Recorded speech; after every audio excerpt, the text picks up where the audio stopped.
السلام علیکم ورحمۃ اللہ وبرکاتہ۔ جمعہ کے دن اگر نان مسلم مرتا ہے، ہندو اگر مر جاتا ہے تو اس کا حساب و کتاب قبر میں اس کا معاملہ کیا ہوگا؟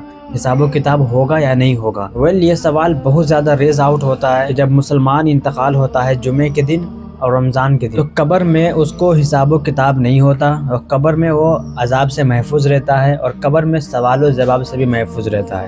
یہ مسلمان کے لیے ہے اور یہ حدیث پاک بھی ہے، رسول صلی اللہ علیہ وسلم کا فرمان ہے۔ لیکن ہندو کا معاملہ کیا ہے؟ جب ہندو مر جائے اور اس کو اگر دفن کیا جائے تو کیا قبر میں اس کو بھی حساب و کتاب نہیں ہوگا؟ اگر وہ جمعہ کو مرتا ہے یا پھر رمضان کو انتقال ہوتا ہے تو کیا معاملہ ہے؟ سنیں، سب سے پہلی بات میں آپ کو بتا دوں، کسی بھی چیز کی شرف اسی کو حاصل ہوتا ہے جو فضیلت والا ہوتا ہے، جو اس کے لائق ہوتا ہے۔ ایک مثال کے طور پر میں آپ کو بتاتا ہوں کہ صحابہ کرام کو ہم صحابہ کرام کیوں بولتے ہیں؟ کیونکہ وہ رسول صلی اللہ علیہ وسلم کو دیکھے ہیں۔ اب رسول صلی اللہ علیہ وسلم کو دیکھنے والے اور بھی ہیں، بہت سارے لوگوں نے رسول صلی اللہ علیہ وسلم کو دیکھا۔ رسول اللہ کے زمانے میں تو ابو جہل بھی تھا، ابو جہل بھی رسول صلی اللہ علیہ وسلم کو دیکھا، تو کیا ہم اس کو صحابی بولتے ہیں؟ نہیں بولتے ہیں۔ ہم ابو بکر صدیق کو کیوں بولتے ہیں؟ عثمان غنی کو کیوں بولتے ہیں؟ عمر فاروق کو، علی کو، اور بھی صحابہ کرام ہیں تو ان کو کیوں بولتے ہیں؟ ابو جہل کو کیوں نہیں بولتے ہیں؟ تو بات یہ ہے کہ جب ہم کسی چیز کو مانتے ہیں تو اس کی فضیلت ہمیں ملتی ہے، ٹھیک ہے؟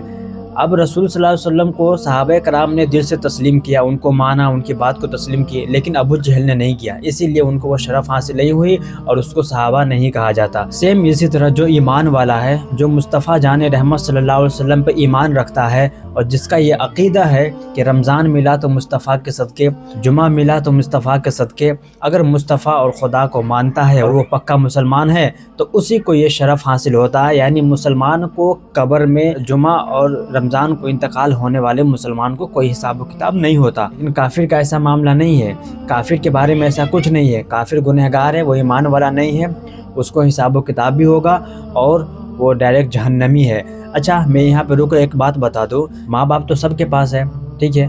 اللہ تعالیٰ سب کے ماں باپ کو سلامت رکھے، لیکن ماں باپ کسی کے لیے جہنم ہے اور کسی کے لیے جنت ہے۔ ایسا کیوں ہوتا ہے؟ جو ماں باپ کی خدمت کرتا ہے اور ماں باپ کو اچھی طریقے سے رکھتا ہے، اس کے ساتھ حسن سلوک کرتا ہے، تو وہی ماں اس کے لیے جنت بن جاتی ہے۔ لیکن وہی اگر کوئی انسان ماں باپ کو تکلیف دیتا ہے تو وہی ماں باپ ان کے لیے جہنم بن جاتے ہیں۔ تو شرف اسی کو حاصل ہوتا ہے جو اس کو تسلیم کرتا ہے۔ اب ایک اور مثال آپ سن لیں کہ کافر کو حساب و کتاب کیوں ہوتا ہے اور حساب و کتاب اور وہ شرف سے کیوں محروم رہ جاتا ہے۔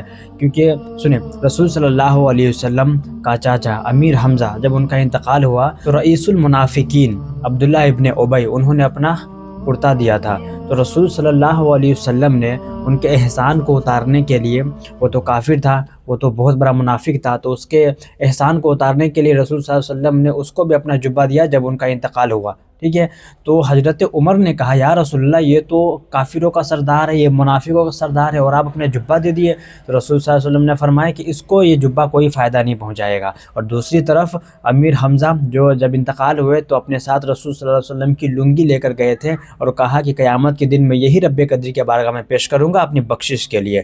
تو لنگی فائدہ دے گا امیر حمزہ کو، لیکن وہ جبہ رئیس المنافقین عبداللہ ابن ابی کو کوئی فائدہ نہیں دے گا۔ کیوں؟ کیونکہ وہ رسول صلی اللہ علیہ وسلم کو نہیں مانتا تھا، وہ کافر تھا۔ تو کافر کے لیے کوئی عظمت نہیں ہے، کوئی فضیلت نہیں ہے۔ بس مسلمان اگر جمعہ اور رمضان کو انتقال ہوتا ہے تو قبر میں عذاب اور سوال و جواب سے محفوظ رہے گا۔ کافر کے لیے ایسا کچھ نہیں ہے۔ السلام علیکم۔